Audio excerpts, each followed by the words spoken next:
માયાભાઈ પથરી થઈ હોય તો ક્યાં જવાય? આની થઈ હોય તો દીવ જવાય, મોટી છી હોય તો ગોવા જવાય.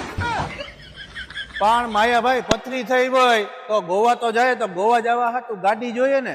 એટલે જ કહું છું આ લોકોને લઈ જાઓ, 2009 ની છે, પણ આમ ગોવા પૂગે અને આમ દીવ પૂગે તો જાઓ.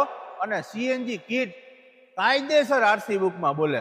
અને બાકી તમે ખાલી ગાડી જોઈ લ્યો, જો તમને મજા આવે ને તો જાઓ. અને 2029 સુધીનું પાર્સિંગ કરેલું. બોલવામાં કંઈક ભૂલ થઈ જાય તો એ તમે કંઈક હલાવી લેજો ને મારા વાલા. તો મારો ને આખો આટો જો ટાયર સુધી લઈને અને વાયર સુધી મજા આવે તો જાઓ મારા વાલા, મારો આટો. انا هيبه عيل سوي رقصة بيا يبلي واحد كرك يلا بيا طق سيارة بوليس يلا يلا سوي رقصة تانية رقصة البطريق ولا سبته في مان يا اخي دوس عندي خوش فصلة يا اخي تفوز والله خوش رقصة يا اخي دوس